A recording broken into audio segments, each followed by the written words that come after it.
अस्सलामु अलैकुम वरहमतुल्लाहि वबरकातुहू। इन्नल हम्दुलिल्लाह नहमदुहु व नस्तईनुहु व नस्तगफिरुहु व नऊज़ु बिल्लाहि मिन शुरूरि अनफुसिना व मिन सय्यिआति अमालिना।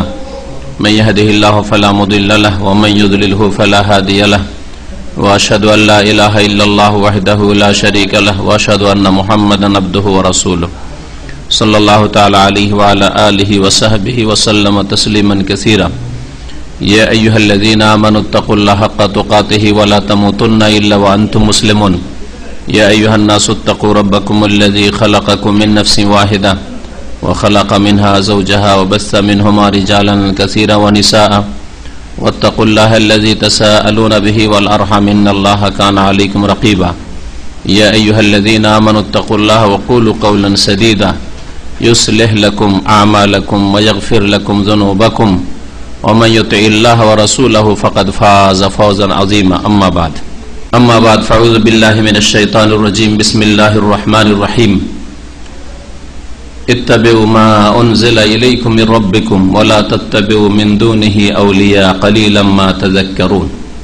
सम्मानित भातृमंडলী, पर्दार आড়ালের মা এবং বোনেরা, বাইরে থেকে যে সব ভাই বোনেরা শুনছেন অনলাইনে, আল্লাহ পাক রব্বুল আলামিনের যাবতীয় প্রশংসা যে আল্লাহ পাক রব্বুল আলামিন একক, যার ইবাদত বন্দেগীর জন্য আল্লাহ পাক মানুষকে জিনকে সৃষ্টি করেছেন। সালাত এবং সালাম নাজিল হোক নবী মুহাম্মদ রাসূলুল্লাহ সাল্লাল্লাহু আলাইহি সাল্লামের উপর, যার নিয়ে আসা বিধান মোতাবেক, নিয়ে আসা শরীয়ত মোতাবেক, নিয়ে আসা আদর্শ মোতাবেক ইবাদত বন্দেগী করলেই একমাত্র ইবাদত হবে, তা আল্লাহ পাকের নিকটে কবুল হবে। আর তাকে আল্লাহ পাক এই জন্য রাসূল করেছেন যে তার পদ্ধতি মোতাবেক জীবন যাপন করবে। তিনি যে পথের উপর ছেড়েছেন এবং সেই পথের আল্লাহ পাক রব্বুল আলামিনের বিধানকে পূর্ণতা দান করেছেন কোরআন এবং হাদিসের আকারে, সেই মোতাবেক জীবন যাপন করাই হচ্ছে শরীয়ত বা দ্বীন। আজকের বিষয়বস্তু হচ্ছে বিদাতের কারণ সম্পর্কে। মুসলিম সমাজে বিদাত কেন ছড়ায় বা ছড়ালো? এর আগেও ছড়িয়েছে। 1400 বছরের ইতিহাসে স্বর্ণ যুগের পরেই, বরং নবী করিম সাল্লাল্লাহু আলাইহি সাল্লামের পরে সাহাবায়ে কেরামদের শেষ যুগ থেকেই ধীরে ধীরে একটু করে বিদাতের সূত্রপাত হয়ে যায়। খারিজিদের বিদাত, রাফেজিদের বিদাত, এই দিয়ে শুরু হয়। আর তারপরে বিদাতের দরজা একেবারে প্রশস্ত হয়ে যায়। অসংখ্য বিদাত, ধর্মের নামে নতুন নতুন কথা কাজ, যেগুলি ইসলাম মনে করে, শরীয়ত মনে করে, ইবাদত বন্দেগী মনে করে, জিকির আজকার মনে করে, দরুদ মনে করে, বিভিন্ন জিনিস ইসলামিক অনুষ্ঠান মনে করে, ইসলামিক উৎসব মনে করে, ঈদ মনে করে আদায় করা হয় বা পালন করা হয়। এরকম বহু বিদাত মুসলিম সমাজে ছড়িয়ে পড়েছে।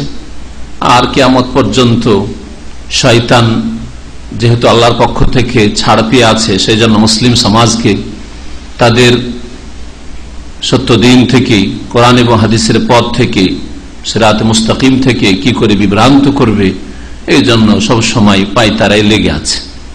শয়তান যাকে যে অস্ত্র দিয়ে ঘায়েল করতে পারে, আঘাত করতে পারে, সেই অস্ত্রে তার ক্ষেত্রে ব্যবহার করে।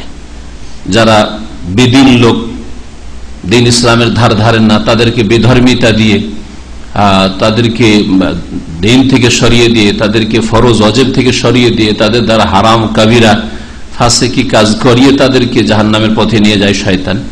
আর যারা দিন ধর্মকে ভালোবাসে, যারা দিন পালন করতে চেষ্টা করে, তাদের সামনে শয়তান আর একটা রূপ ধরে আসে। সেটা হচ্ছে ধর্মের নামে নতুন নতুন কাজকে সুন্দর করে সাজিয়ে পেশ করা।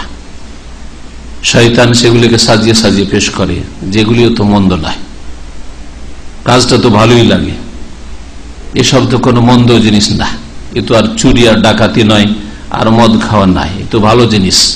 ঈদে মিলাদুন নবী করলো, নবীকে বছরে একবার স্মরণ করলো, কোন দোষের কথা? আর সারা বছর ইবাদত বন্দেগী করতে পারে না ভালো করে, সারা বছর ধরে তাহাজ্জুদ পড়তে পারে না, যদি রজব মাসে 27 রজবে সবে মেরাজ করলো আর রাত্রি যাপন করলো, কোন মন্দ কাজ করলো। এইভাবে ধর্মের নামে যারা ধার্মিক লোক তাদের অনেক মানুষকে তাদের মধ্যে বিভিন্ন কারণ থাকায়, তাদের মধ্যে বিভিন্ন কারণ বিদ্যমান থাকায় তাদেরকে শয়তান বিভ্রান্ত করতে, গুমরাহ করতে চেষ্টা করেছে এবং অনেকটাই সফল হয়ে গেছে শয়তান। এই শয়তানের চক্রান্ত থেকে আমাদেরকে বেঁচে থাকতে হবে। আল্লাহ পাক রব্বুল আলামিন যে নির্দেশ দিয়েছেন তা হচ্ছে আল্লাহ নাজিলকৃত বিধান জীবনের সার্বিক ক্ষেত্রে অনুসরণ করতে হবে। মহান আল্লাহ সূরা আরাফের আয়াত নম্বর 3 ইরশাদ করছেন, ইত্তাবিউ মা উনজিলা ইলাইকুম মির রাব্বিকুম, হে মানুষ তোমরা অনুসরণ করো। ইত্তাবিউ ইত্তিবা করো মানে ফলো করো, অনুসরণ করো। কিসের অনুসরণ করতে হবে? কোন বিশেষ ব্যক্তিরও বলেন, একমাত্র রাসূলুল্লাহ সাল্লাল্লাহু আলাইহি ওয়াসাল্লাম ছাড়া কোন বিশেষ ব্যক্তির অনুসরণ করতে বলা হয়নি, যতই বড় ব্যক্তিত্ব হোক না কেন। আল্লাহ পাক বলছেন, মা উনজিলা ইলাইকুম মির রাব্বিকুম, তোমাদের উদ্দেশ্যে তোমাদের প্রতিপালকের পক্ষ থেকে যা নাজিল করা হয়েছে তার অনুসরণ করো। নাজিল করা হয়েছে আমাদের রবের পক্ষ থেকে আমাদের কল্যাণের উদ্দেশ্যে। আল কোরআনুল কারীম কিতাবুল্লাহ, আল্লাহ পাকের কিতাব, আল্লাহর বাণী কালামুল্লাহ। নাজিল করা হয়েছে আমাদের হেদায়েতের উদ্দেশ্যে, আমাদের সার্বিক কল্যাণের উদ্দেশ্যে। রাসূলুল্লাহ সাল্লাল্লাহু আলাইহি সাল্লামের হাদিস, তিনি যা করেছেন, তিনি যা বলেছেন, তার সামনে যা কিছু করা হয়েছে, বলা হয়েছে, তার স্বীকৃতি দান করেছেন, অনুমোদন দিয়েছেন। এই সবের নাম হচ্ছে রাসূলুল্লাহ সাল্লাল্লাহু আলাইহি সাল্লামের হাদিস। আর এই দুটো বস্তুকেই রাসূলুল্লাহ সাল্লাল্লাহু আলাইহি ওয়াসাল্লাম ছেড়ে গেছেন এবং ওসিয়ত করেছেন, তারাকতু ফিকুম আমরাইন, তোমাদের মাঝে দুটি জিনিসকে আমি ছেড়ে যাচ্ছি। লান তাদিল্লু মা তামাসসাকতুম বিহিমা, অতদিন পর্যন্ত তোমরা পথভ্রষ্ট হবে না, গোমরাহ হবে না, রাস্তাহারা হবে না, সিরাতে মুস্তাকিম সরল পথ ছেড়ে অন্য কোথাও বিভ্রান্ত হয়ে চলে যাবে না। মা তামাসসাকতুম বিহিমা, যতদিন পর্যন্ত ওই দুটো জিনিসকে মজবুত করে ধরে থাকবে। কিতাব আল্লাহ, একটি হচ্ছে আল্লাহ পাকের কিতাব আল কোরআনুল কারীম, ওয়া সুন্নতি, আর আমার আদর্শ, আমার সুন্নাত, আমার তরিকা, আমার হাদিস। সুন্নাত মানে হাদিস আর হাদিস মানে সুন্নাত। রাসূলুল্লাহ সাল্লাল্লাহু আলাইহি ওয়াসাল্লামের তরিকা, সুন্নাতের শাব্দিক অর্থ হচ্ছে আদর্শ, তরিকা। রাসূলুল্লাহ সাল্লাল্লাহু আলাইহি ওয়াসাল্লাম যা বলেছেন তা আমাদের জন্য করণীয়। রাসূলুল্লাহ সাল্লাল্লাহু আলাইহি ওয়াসাল্লাম যা করেছেন এবং তার সাথে খাস এর কোনো প্রমাণ আমাদের কাছে নেই, সুতরাং আমাদের সকলের জন্য, প্রত্যেক মানুষের জন্য। রাসূলুল্লাহ সাল্লাল্লাহু আলাইহি ওয়াসাল্লামের সামনে কোনো সাহাবী করেছেন অথবা বলেছেন কোনো কিছু নেকির আশায় দিন মনে করে আর সেটাকে স্বীকৃতি দিয়েছেন, সেসব হচ্ছে রাসূলুল্লাহ সাল্লাল্লাহু আলাইহি ওয়াসাল্লামের হাদিস। এই দুটো জিনিসকে মজবুত করে ধারণ করার নাম হচ্ছে সিরাতে মুস্তাকিম, এর নাম হচ্ছে দ্বীন, এর নাম হচ্ছে ইসলাম, এর নাম হচ্ছে হক, সত্য, এর নাম হচ্ছে আল্লাহর নাজিলকৃত বিধান। ওয়ালা তাত্তাবিউ মিন দুনিহি আউলিয়া, আল্লাহকে বাদ দিয়ে, আল্লাহ পাকের দ্বীন বাদ দিয়ে, আল্লাহ পাকের বিধান বাদ দিয়ে অন্য কাউকে তোমরা পৃষ্ঠপোষক হিসাবে গ্রহণ করিও না বা তাদের অনুসরণ করিও না। ওয়ালা তাত্তাবিউ মিন দুনি, আল্লাহকে বাদ দিয়ে আর কারো অনুসরণ করিও না। আর কোন পৃষ্ঠপোষকের অনুসরণ করা, যেমন তাদের আদেশ নিষেধ মানা, যে কোনো ক্ষেত্রে হোক, এমন আদেশ নিষেধ মানা যেটা দিন মনিকে ধর্ম মনে করে আপনি করছেন, আল্লাহ নৈকট্য লাভের জন্য করছেন, অথচ তার সনদ, তার দলিল কোরআন হাদিসে নেই। হ্যাঁ, কোরআন এবং হাদিসে থাকে, তাহলে আপনি কোনো ব্যক্তিকে বলছেন, যে কোনো ব্যক্তিকে মানা যেতে পারে। কোরআন এবং হাদিসের কথা বললে শুধু ইমাম সাহেবকে নয়, আলেম সাহেবকে নয়, মুহাদ্দিসকে নয়, ফাকিহকে নয়, ইসলামিক স্কলারকে নয়, শাইখকে নয়, বরং বাপ মাকে শুধু নয়, বরং যে কোনো মুসলিম, যে কোনো মানুষ যদি ভালো কথা বলে তাহলে তার কথা সাদরে গ্রহণ করতে হবে, কারণ সেটা তার কথা নাই। কার কথা? কোরআনে কারীমের কথা, আর না হয় রাসূলুল্লাহ সাল্লাল্লাহু আলাইহি ওয়াসাল্লামের হাদিসের কথা। কালিলাম মা তাযাক্কারুন, তোমরা কিন্তু অল্প উপদেশ নিয়ে থাকো, তোমরা উপদেশ নিতে চাও না। তাহলে উপদেশ ওরাই নাই যারা আল্লাহ পাকের নাজিলকৃত বিধানের অনুসরণ করে। বিদআতের বিভিন্ন কারণ মানুষের মধ্যে পাওয়া গেছে, তখনই বিদআত সৃষ্টি হয়েছে। এমনিতে একদিনে বিদআত সৃষ্টি হয়নি। বিদআত কেন সৃষ্টি হয়েছে? বিভিন্ন মানুষের মধ্যে বিভিন্ন রকমের ওই কারণগুলি যখন পাওয়া গেছে তখন ওদের মধ্যে বিদাত পাওয়া গেছে। ওই কারণগুলি থেকে যদি মুক্ত হয়ে যায়, ওই রোগগুলি থেকে যদি মুক্ত হয়ে যায়, তাহলে বিদাত অটোমেটিকলি ছুটে যাবে, বিদাত ছেড়ে দেবে। যে কোনো যুগে যে কোনো জাতি হোক অথবা ব্যক্তি হোক সম্প্রদায় হোক বিদাত চালু করেছে। প্রথম অপরাধী হচ্ছে যারা বিদাত চালু করেছে। এক নম্বর অপরাধী যারা প্রথম বিদাতগুলি ধর্মের নামে চালু করেছে। আল্লাহ পাকও বলেননি, রাসূলও বলেননি যে এইভাবে আল্লাহ নৈকট্য লাভ হয়, আল্লাহ পাকের সন্তুষ্টি পাওয়া যায়, এইভাবে জান্নাত পাওয়া যায়, এইভাবে নেকি হয়। আল্লাহ বলেননি, তার রাসূল বলেননি সাল্লাল্লাহু আলাইহি ওয়াসাল্লাম। তারপরেও না, কাজগুলি তো ভালো। এইভাবে যারা চালু করেছে তারা সবচেয়ে বড় অপরাধী, কারণ তারা অসংখ্য মানুষকে গোমরা করেছে। একজনের বিদাত চালু করার পরিপ্রেক্ষিতে কোটি কোটি মানুষ কিয়ামত পর্যন্ত গোমরা হচ্ছে যে তারাও তো বড় ছিলেন, আমাদের মুরব্বীরা ছিলেন, তা অমুক অমুক বলেছেন, অমুক অমুক করেছেন, এগুলি এইভাবে গোমরা হয়েছে। আর 2 নম্বর অপরাধী হচ্ছে যারা অন্ধভাবে অনুসরণ করেছে। আর এই কোরআনে কারিমে আছে না আছে, রাসূলের হাদিসে আছে না আছে, আমরা কি বুঝি? সাধারণ মানুষ আমরা কি বুঝি? আমরা বুঝি না। তাহলে কি করতে হবে? এত বড় বড় আলেম ওলামা আছে, এত বড় ওলি আউলিয়া আছে, তাদের দোহাই দিয়ে চলে গেল। এই দোহাই দিয়ে কেন গেল? জনসাধারণ কেন বিদাতি হলো আর গুমরা পথভ্রষ্ট হলো? সুন্নতের রাস্তা ছেড়ে দিয়ে, কোরআন এবং হাদিসের রাস্তা ছেড়ে দিয়ে অন্য পথ কেন ধরলো? এর বিভিন্ন কারণ রয়েছে।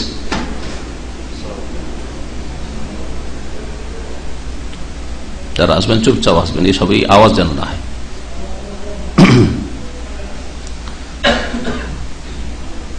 প্রথম কারণ বিদাত ছড়াবার, আর সেটা একেবারে মানুষের জন্য মারাত্মক ক্ষতিকর, আর তা হচ্ছে জেহালত, অজ্ঞতা। অধিকাংশ জনসাধারণ আর ছোটখাটো মাদ্রাসা পড়া লোকেরা, এরা তাদের অজ্ঞতার কারণে বিদাতে লিপ্ত আছে। বিদাতের প্রথম কারণই হচ্ছে মুসলিম সমাজে আল জাহল, অজ্ঞতা। এই অজ্ঞতা থেকে আল্লাহ পাক রব্বুল আলামিন মুক্তি পাওয়ার জন্য মানুষকে বিভিন্ন ভঙ্গিমাতে নির্দেশ দিয়েছেন। নিজেকে জ্ঞান দ্বারা, এলম দ্বারা, কোরআন এবং হাদিসের শিক্ষা দ্বারা, নিজে শিক্ষা, অন্যকে শিখানো, শিক্ষার প্রচার প্রসার দ্বারা অজ্ঞতা দূর করার জন্য উৎসাহিত করা হয়েছে কোরআন এবং হাদিসে। আল্লাহ পাক রব্বুল আলামিন ইরশাদ করেন সূরাতুল ইসরা, সূরা বনী ইসরাঈল আয়াত নম্বর 36, ওয়ালা তাকফু মা লাইসা লাকা বিহি ইলম। আল্লাহ পাক নবীকেও সম্বোধন করেছে, এখানে এক বচন রয়েছে, তার মানে সরাসরি আল্লাহ পাক নবীকে সম্বোধন করেছেন, যদিও পরোক্ষভাবে প্রত্যেক মানুষকে এই সম্বোধন। আল্লাহ পাক যা নির্দেশ দিয়েছেন, আদেশ নিষেধ করেছেন নবীকে, তা পরোক্ষভাবে যে কোনো মানুষের জন্য, কারণ তিনি আল্লাহ পাকের পক্ষ থেকে রাসূল এসেছেন। ওই আয়াত বা ওই সম্বোধন, যে সম্বোধনটা করা হয়েছে, সেটা প্রচার প্রসারের উদ্দেশ্যে তাকে পাঠানো হয়েছে। ওয়ালা তাকফু মা লাইসা লাকা বিহি ইলম, হে নবী, তোমার যে সম্পর্কে জানা নেই, জ্ঞান নেই, এলম নেই, তার পেছনে পড়িও না, তার অনুসরণ করেন। যে সম্পর্কে জ্ঞান নেই, অজ্ঞতা আছে, সেটা বলিও না, করিও না, না জেনে করিও না, না জেনে পা উঠাইও না। আমরা দুনিয়ার ক্ষেত্রে কখনো না জেনে পা উঠিয়েছি যে আমি সামনে যে একটা ধাপ বাড়াচ্ছি, ওই জায়গাটা কেমন, সমতল জায়গায় পা রাখা যাবে না গর্ত আছে, একটা পা যদি নিচে পড়ে আর একটা পা উপরে আছে, তো হোঁচট খেয়ে পড়বেন না? দুনিয়ার ক্ষেত্রে কখনো একটা কদম উঠাই না আমরা। ভালো করে চিন্তা করুন বিষয়টা। যখনই একটা পা ওঠাই, সবসময় কিন্তু আমরা সজাগ যে আমার পাটা রাখার মতো এই জায়গাটা কিনা, স্লিপ তো করবে না। হ্যাঁ, এমন কিছু তো নেই যে যেখানে পা রাখলে আমি আমার স্থির হতে পারবো না, পড়ে যাব, বা আমার ক্ষয়ক্ষতি হবে। কখনো পা রাখবেন না আপনি। সাপ আছে না বিচ্ছু আছে, দেখে পা রাখছেন আপনি, না কাঁটা আছে দেখে পা রাখছেন। দুনিয়ার ক্ষেত্রে অন্ধভাবে অজ্ঞতার সাথে একটা কদম কেউ বাড়ায় না, একটা ধাপ আগায় না কেউ। কিন্তু দিনের ক্ষেত্রে ভাই আমরা কি জানি? জনসাধারণ, বড় বড় আলেম ওলামারা জানে, এতদিন ধরে করে আসছে, এই সিলসিলা আমাদের চলে আসছে, সিলসিলা চলছে। সুবহানাল্লাহ, দেখতে পেয়েছেন কি অজ্ঞতা দেখছেন ধর্মের ক্ষেত্রে? আর কি ওয়ানিহা, আর শিক্ষার মানে কোনো প্রয়োজনই নাই, জ্ঞানের কোনো প্রয়োজনই নাই দিনের ক্ষেত্রে। ওই ক্ষেত্রে কদম ওঠাইতে কোনো অসুবিধা নেই। যেই সম্পর্কে তোমার জ্ঞান নেই, তার পেছনে পড়িও না। ইন্নাস সামা ওয়াল বাসার ওয়াল ফুয়াদ, কারণ শ্রবণ শক্তি, দৃষ্টি শক্তি আর মানুষের হৃদয় কুল্লু উলাইকা সমস্ত জিনিস সম্পর্কে। এইরকম আল্লাহ পাক একটা একটা করে কত বানাবেন অঙ্গ প্রত্যঙ্গ, প্রত্যেকটা অঙ্গ প্রত্যঙ্গ কুল্লু উলাইকা, এই ধরনের যতগুলি আল্লাহ পাক রব্বুল আলামিন নিয়ামত আপনাকে দিয়েছেন, কুল্লু উলাইকা মাথা থেকে পা পর্যন্ত, শুধু অঙ্গ প্রত্যঙ্গ না, আপনাকে তার ভিতরে আছে বিবেক, আকল, হিতাহিত ভালো মন্দ জ্ঞান, তারপরে আপনার ধন সম্পদ, আপনার ক্ষমতা, যে ক্ষমতা আল্লাহ পাক দিয়েছেন, হয়তো রাষ্ট্রীয় ক্ষমতা আছে অথবা সামাজিক ক্ষমতা রয়েছে, পারিবারিক ক্ষমতা রয়েছে, কুল্লু উলাইকা সবকিছু সম্পর্কে কানা আনহু মাসউলা, মানুষকে জিজ্ঞাসা করা হবে, জবাবদেহি করতে হবে, সবকিছু সম্পর্কে জবাবদেহি করতে আল্লাহ পাক বলছেন। সুম্মা লা তুসআলুনা ইয়াওমাইযিন আনিন নাঈম, আম্মা পারের এটি ছোট্ট সূরা একটি আয়াত আল্লাহর সাথে, অতঃপর অবশ্যই অবশ্যই লা তুসআলুনা, তোমরা জিজ্ঞাসিত হবে, ইয়াওমাইযিন সেই দিন কিয়ামতের ময়দানে, আনিন নাঈম প্রত্যেকটি নিয়ামত সম্পর্কে, প্রত্যেকটি নিয়ামত সম্পর্কে।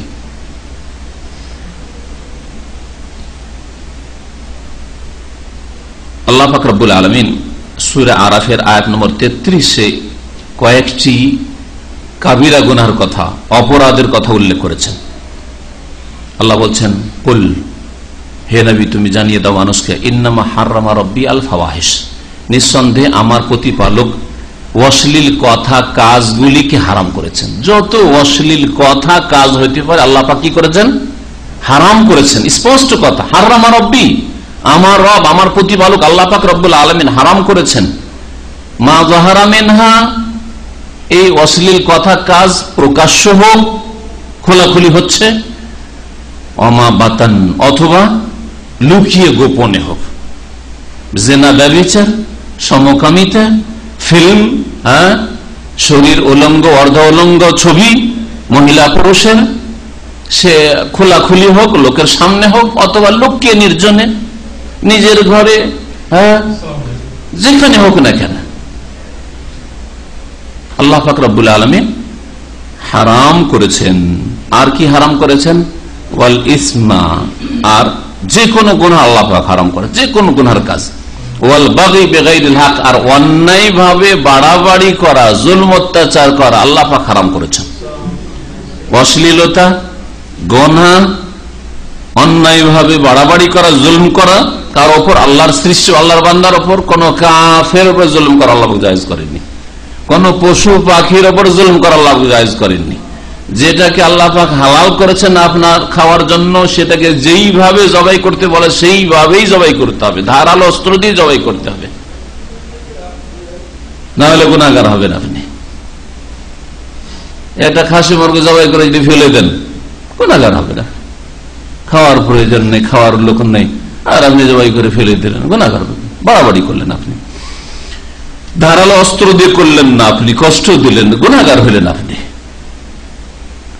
এসব কথা রাসূলুল্লাহ সাল্লাল্লাহু আলাইহি ওয়াসাল্লামের আনীত বিধানে মজুদ রয়েছে। ওয়া আন তুশরিকু বিল্লাহ, আর আল্লাহ পাক হারাম করেছেন যে আল্লাহর সাথে কি করবে?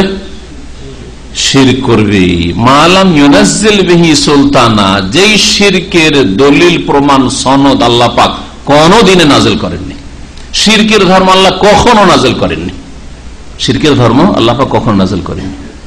কখনই কথা ভাববেন না যে বৌদ্ধ ধর্ম হইতে পারে কোন কালের আল্লাহর ধর্ম ছিল, আর্যদের ধর্ম, ব্রাহ্মণদের ধর্ম কখনো আল্লাহ প্রদত্ত ধর্ম ছিল না।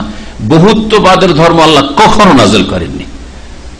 প্রচলিত বর্তমান খ্রিস্টানদের তৃতীয়বাদ কখনো আল্লাহ নাযিল করেননি।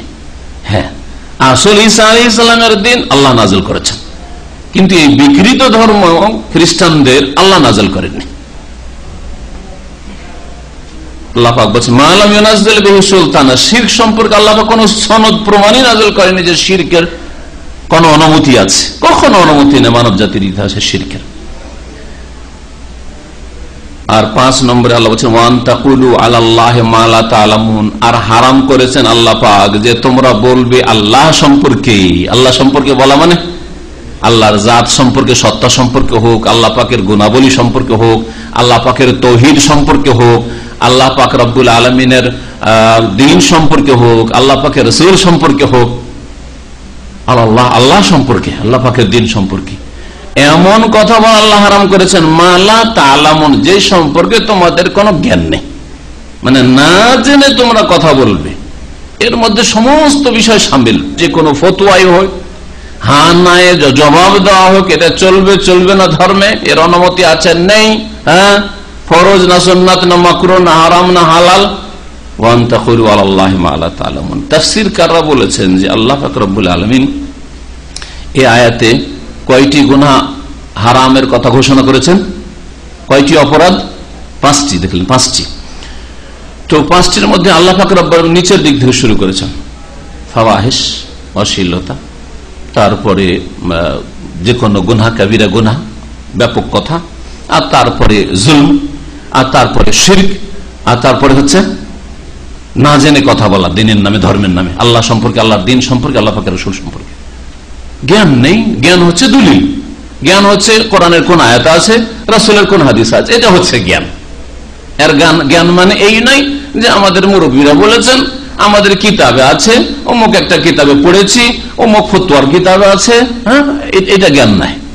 জ্ঞান হচ্ছে ওহীর জ্ঞান হইতে হবে, ওহীর জ্ঞান হইতে হবে। ওহীর জ্ঞান হচ্ছে আল কোরআনুল কারীম অথবা রাসূলুল্লাহ সাল্লাল্লাহু আলাইহি ওয়াসাল্লামের হাদিস।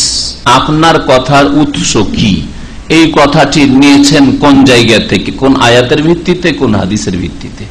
তারপরে এই আয়াত সম্পর্কে, এই হাদিস সম্পর্কে আপনি বলছেন যে এই আয়াত থেকে অথবা হাদিস থেকে এই মাসলাটি বা এই সমস্যার সমাধান আমি বলছি, আপনার আগে সাহাবায়ে কেরামরা চলে গেছেন, তাবেঈনরা গেছেন, তাবা তাবেঈন গেছেন, সেটা ছিল স্বর্ণযুগ। তারা কি এই আয়াত হাদিস থেকে এই অর্থটাই বুঝেছেন যে এই আয়াত হাদিস বলে এই ব্যাখ্যাটা, না আপনার কল্পিত ব্যাখ্যা যেটা 1400 বছর ইতিহাসে পাওয়া যাচ্ছে না? এই পয়েন্টটা অনেকে খেয়াল রাখে না, যার ফলে আজকে 1400 বছর পরে নতুন একটা কথা আমি আয়াত থেকে এটা বুঝলাম। আরে এর আগে তো আপনার চাইতে বেশি যারা দিন বুঝতো এবং আপনার চাইতে হেদায়েত প্রাপ্ত যারা ছিল, হ্যাঁ স্বর্ণযুগের মানুষ, সাহাবায়ে কেরাম, তাবেঈন, তাবা তাবেঈন, তাদের একজন দুইজন তো দেখান যে তারা এই আয়াতটা সম্পর্কে এই মন্তব্য করেছেন, এই হাদিসটাকে এই মাসলার দলিলে পেশ করেছেন যেটা আপনি বলছেন। উদাহরণস্বরূপ কবরে ফুল চড়াবো, কবরে চাদর চড়াবো, কবর পাকা করবো, তা ঠিক আছে, একটা আয়াত নিয়েছেন, একটা হাদিস নিয়েছেন, হ্যাঁ আয়াতের আপনি অপব্যাখ্যা করবেন, তাহলে ওই আয়াতের ব্যাখ্যাতে এর অনুমতি আছে। এই আয়াত থেকে এটা বোঝা যায় এই কথা কোন সাহাবী বলেছেন, কোন তাবেঈ বলেছেন, কোন তাবা তাবেঈ বলেছেন।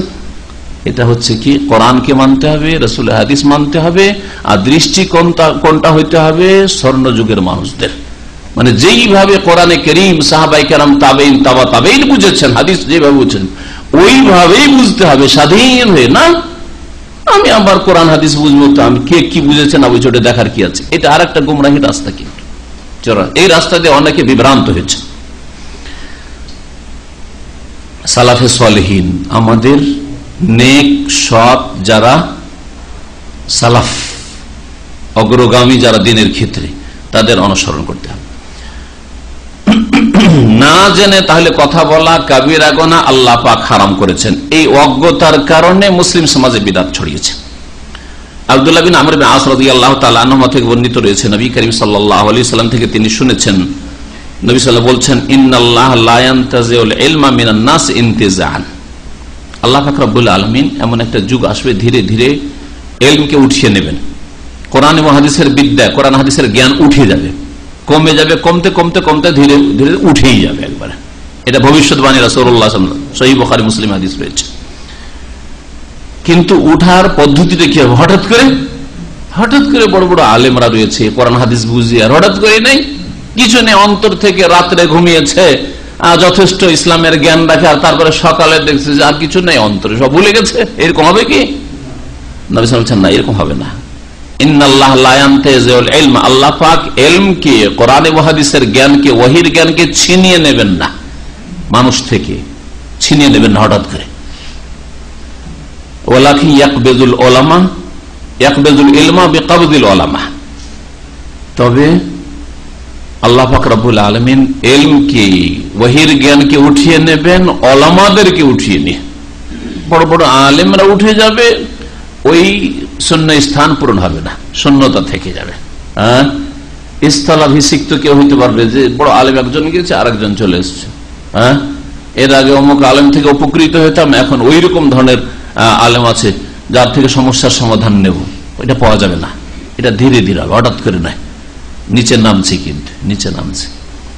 যদি বিগত 100 বছরের মধ্যে দেখেন বা 50 বছরের মধ্যে, তো শেখ আব্দুল ইবনে বাজ রাহিমাহুল্লাহর মতো, শেখ মোহাম্মদ বিন সালেহ ওসাইমিনের মতো রাহিমাহুল্লাহ, আর শেখ মোহাম্মদ নাসিরউদ্দিন আলবানীর মতো আলেম পৃথিবীতে আর নেই, এখন পৃথিবীতে নেই। তো আল্লাহ পাক রব্বুল আলামিন আলেমদেরকে উঠিয়ে নেবেন, আর ওই রকম মাপের আলেম আর তৈরি হবে না। তারপরে যখন শুধু মূর্খ লোকেরা বাকি আছে, কারো কাছে তো মাসলা জিজ্ঞেস করতে হবে, ফতোয়া তো জিজ্ঞাসা করতে হবে। হাত্তা ইযা লাম ইয়াবকা ফিন নাস আলেম, যখন মানুষের মধ্যে কোনো আলেম বেঁচে থাকবে না, ইত্তাখাযান নাসু রউসান জুহালা, তখন মানুষ জাহিল মূর্খকে নেতা বানিয়ে নেবে। কিরকম নেতা? শুধু দুনিয়ার নেতা না, রাষ্ট্রীয় নেতা না, ধর্মের নেতা, মুফতি সাহেব বানিয়ে নেবে, তাদের কাছ থেকে ফতোয়া নেবে, আর তারা দেখবে যে আমাদের ছাড়া দেবে কি, ফতোয়া দেওয়া তারাও শুরু করবে। এইভাবে গুমরাহ হবে, ফতোয়া দিবে বিনা ইলমে, ফাদাল্লু ওয়া আদাল্লু, নিজেরাও পথভ্রষ্ট হবে, যারা ফতোয়া দিল তারাও পথভ্রষ্ট গুমরাহ হবে, ওয়া আদাল্লু, লোকেরা পথভ্রষ্ট হবে আর লোকদেরকে পথভ্রষ্ট করবে, নিজেরাও পথভ্রষ্ট হবে আর অন্যদেরকেও পথভ্রষ্ট করে। ফাদাল্লু, যারা মুফতি সাহেব ফতোয়া দেবে, ছোটখাটো মৌলভী সাহেব হুজুর মসজিদের ইমাম আর ফতোয়া দেবে, অসুবিধা নাই, মিলাদ করেন, দলিল, আপনি কি জানেন দলিল? হ্যাঁ, কিতাবে আছে, এইভাবে ফতোয়া দেবে, নিজেরা গোমরা হবে আর অন্যদেরকে গোমরা করবে। রজব মাসে কি করবো হুজুর? বলছে রজব মাসে শবে মেরাজ হয়েছে, সাথে সে রজবে শবে মেরাজ, সারা রাত আপনি জাগেন, নফল পড়েন, ইবাদতবন্দি করেন। দলিল যদি চান তো অপরাধ, আপনি কি বুঝেন দলিল? যেটা বলছি করেন। ফাদাল্লু, নিজেরাও গোমরা হবে, ওয়া আদাল্লু, আর অন্যদেরকেও গোমরা পথভ্রষ্ট করবে। এই ছিল বিদাত ছড়াবার প্রথম কারণ। মুসলিম সমাজে বিদাত কেন ছড়িয়েছে? অজ্ঞতার কারণে। আপনি যদি কোরআন এবং হাদিস সম্পর্কে মোটামুটি জ্ঞান রাখেন তো আপনাকে ধোঁকা দিতে পারবে না।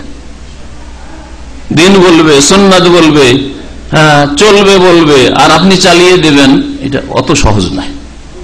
আপনি তখন বলবেন যে দলিল, যদি দলিল না দিতে পারে তো আরো একটু চেক করবেন, আপনি নিজে না পারছেন আরো 2-4 জন আলেম আছে তাদেরকে জিজ্ঞাসা করবেন যে এটা করবো, এই রজব মাসে সবাই যে শবে মেরাজ করছে করব, এই শাবান মাসে শবে বারাত করছে করব, যদি কেউ বলে করো, আরেকজন বলছে না করবেন না, তাহলে আপনার দ্বিধাদ্বন্দ্ব হলো। দুনিয়ার ক্ষেত্রে তো আপনি অন্ধ হয়ে একজনের কথা নেন না, দুনিয়ার ক্ষেত্রে আরো একটু তদন্ত করেন। ওইরকম দিনের ক্ষেত্রে ওর চেয়ে বেশি আপনাকে তদন্ত করতে হবে যে হক কোনটা। এলম যদি থাকে তো এক কথায় চোখে কেউ ধুলো দিতে পারবে না। দ্বিতীয় কারণ হচ্ছে বিদাত ছড়াবার কুপ্রবৃত্তির অনুসরণ, মনের পূজা করা, যেটাকে বলা হয়েছে ইত্তেবাউল হাওয়া। হাওয়া মানে মন যেদিকে ঝুঁকে ওইদিকে ঝুঁকে যান, সমাজ যেদিকে ঝুঁকে ওইদিকে ঝুঁকে যান, পরিবার যেদিকে ঝুঁকে ওইদিকে ঝুঁকে যান। হাওয়া ইয়াহবি মানে ঝুঁকে যাওয়া, হাওয়া ইয়াহবি মানে ঝুঁকে যাওয়া। তো কুপ্রবৃত্তিকে হাওয়া কোরআনের ভাষায় বা রাসূলুল্লাহ সাল্লাল্লাহু আলাইহি হাদিসের ভাষায় কেন বলা হয়েছে? কারণ মনটা ঝুঁকে যায়, যেদিকে ঝুঁকে গেল ওইটাই করলেন, চল এটা করবো, করলেন, দেখা দেখি আর কিছু নেই। তো যারা কুপ্রবৃত্তির অনুসরণ করে তাদের দ্বারা বিদাত করা আর বিদাতি ফতোয়া দেওয়া সহজ, কোরআন এবং হাদিস লাগে না। ইত্তেবাউল কিতাব ওয়াস সুন্নাহ না, কোরআন সুন্নাহর অনুসরণ করবো না, না না না, ইত্তেবাউল হাওয়া। তো ভালোই লাগছে, মন দুঃখী, সারা জীবন ধরে ইবাদতবন্দি করতে পারেন না, একটা রাত নফল পড়বে, ইবাদত করবে, কত কান্নাকাটি করবে আল্লাহর সামনে, তাও মানা করবেন, নিষেধ করবেন, এই যুক্তি।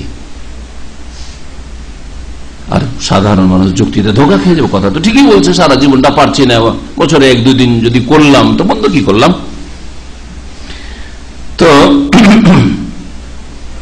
এটা হচ্ছে বিদাত ছড়াবার একটি গুরুত্বপূর্ণ কারণ। আল্লাহ পাক রব্বুল আলামিন আম্বিয়া রাসূলগণকেও কুপ্রবৃত্তির অনুসরণে নিষেধ করেছেন। যদি এদিকে ভিড় হয় ওদিকে যা বসেন, আর ওখানে ডেকে নেন, পরে যারা আসবে ওই রুমে, এখানে আর ঢুকবে না, যান ওইদিকে বসেন, 2 জন ওই রুমে বসেন, আর এদিকে কেউ ঢুকবে না, বলবেন যে নিষেধ, এদিকে ঢুকবে না, খালাস, ওই দিক থেকে শুনবে, চেহারা না দেখে শুনবে, যারা পরে আসবে ওই দিকে শুনবে। আর যদি লাগে তো ওখানে প্রজেক্টরের ব্যবস্থা আছে, লোকজন বেশি হলে আমরা আগামী থেকে প্রজেক্টর লাগিয়ে দেবো ইনশাআল্লাহ। আল্লাহ আল্লাহ পাক রব্বুল আলামিন দাউদ আলাইহিস সালামকে সম্বোধন করে বলছেন সূরা সদের আয়াত নম্বর 26, ইয়া দাউদ, হে দাউদ, ইন্না জাআলনাকা খলিফাতান ফিল আরদ, আমি তোমাকে পৃথিবীতে খলিফা করেছি। এখানে একটা লক্ষণীয় বিষয়, আল্লাহ কি কথা বললেন, আমার খলিফা করেছি।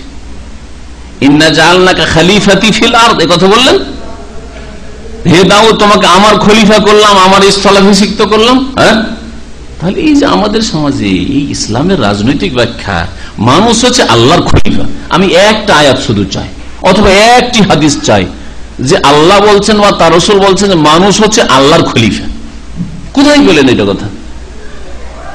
আল্লাহর খলিফা। সুতরাং কি করতে হবে? আল্লাহ পাকের আইন কায়েম করা হচ্ছে টার্গেট। সুতরাং যেইভাবে হোক না কেন, হ্যাঁ, ক্ষমতা দখল করা হচ্ছে টার্গেট, সুতরাং যেইভাবে হোক না কেন, ভাঙচুর করে হোক, ওরাও মারামারি করছে আমরাও করলাম, ওরাও ধর্মঘট করছে আমরাও করলাম, ওরাও অপরাধ করছে আমরাও করলাম, হ্যাঁ, ওরাও গাড়ির চাকা চলতে দিচ্ছেন আমরাও চলতে দিলাম। তো পশ্চিমা তরিকা এটা কে দিল? এটা ইসলাম দিয়েছে না ইহুদি নাসারারা দিয়েছে? ধর্মঘট, অপরাধ, ভাঙচুর কে দিয়েছে এগুলো? তো আল্লাহ বলছেন খলিফাতান, খলিফাতি বলেননি, আমি তোমাকে খলিফা করেছি।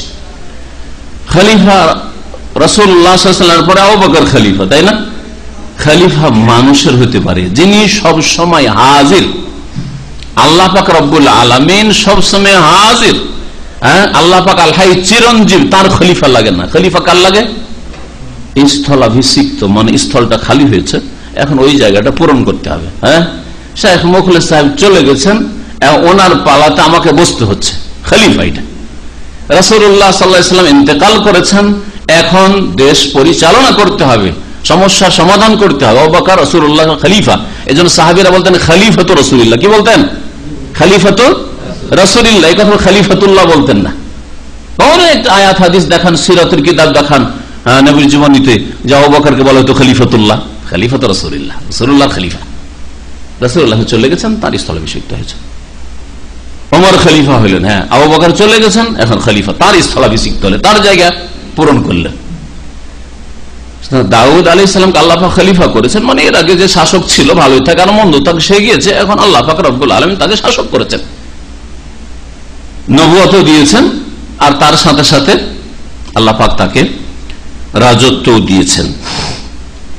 তোমাকে খলিফা বানিয়েছি ফিল আরদে, পৃথিবীতে, ফাহকুম বাইনান নাস বিল হক, সুতরাং মানুষের মাঝে ন্যায়সঙ্গত বিচার করো, ন্যায় নীতি অবলম্বন করে তুমি বিচার চালাও। ওয়ালা তাত্তাবিল হাওয়া, আর তুমি কুপ্রবৃত্তির অনুসরণ করিও না, খেয়াল খুশির পিছনে চলিও না, মনে যা লাগছে, মনে যা বলছে ওইটাই করবে, এই কাজ করিও না। আল্লাহ নবীকে, এত বড় রাসূলকে, যার উপর আল্লাহ পাক জবর নাযিল করছেন, তাকেও সতর্ক সাবধান করছেন, ওয়ালা তাত্তাবিল হাওয়া, তুমি কুপ্রবৃত্তির অনুসরণ করিও না, ফায়ুদিল্লাকা আন সাবিলিল্লাহ, আর না হইলে আল্লাহর রাস্তা থেকে তোমাকে এই কুপ্রবৃত্তি দূরে সরিয়ে দিবে, গুমরাহ করে দিবে, রাস্তা থেকে পথভ্রষ্ট করে দিবে, রাস্তাহারা করে দিবে।